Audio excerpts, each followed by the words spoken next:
seulement les hommes politiques daignaient tendre l'oreille. Alors, assez brièvement, je souhaitais revenir avec vous sur les 2h30 qu'on vient de passer ensemble cette matinée et acter le fait qu'on a parlé beaucoup des Gilets jaunes.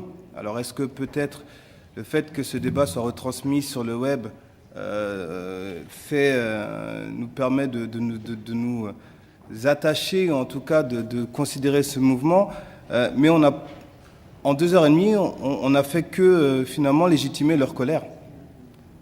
Dans les débats que nous avons eus sur les débats politiques, débats de politique générale, on a montré finalement ce que eux repoussaient le plus.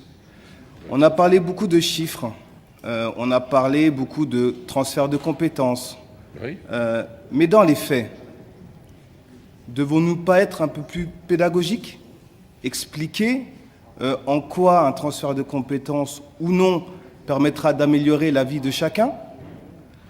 Je pense qu'on nous sommes passés à côté d'un moment qui aurait pu nous permettre sereinement, finalement, d'expliquer en quoi ce débat d'orientation budgétaire permettra aux Côtes-d'Oriens de vivre mieux, de se sentir mieux et surtout d'adhérer à une communauté nationale qui finalement aujourd'hui, avec l'ensemble des réformes que l'on voit, que l'on connaît, ont tendance à isoler des territoires, isoler des individus et de construire une société de plus en plus individualiste.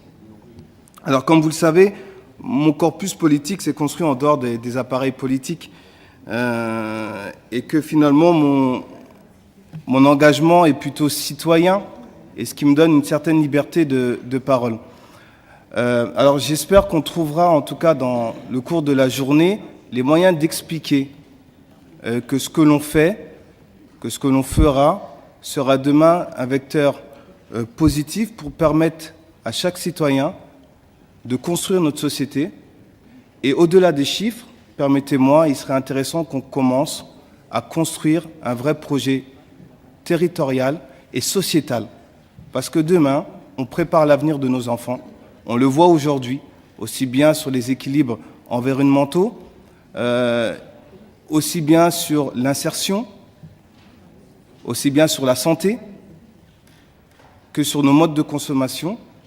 Et je pense qu'on devrait essayer tous ensemble, plutôt que finalement de se chamailler, mais d'imaginer quelque chose de constructif et qui nous permette de nous projeter dans l'avenir.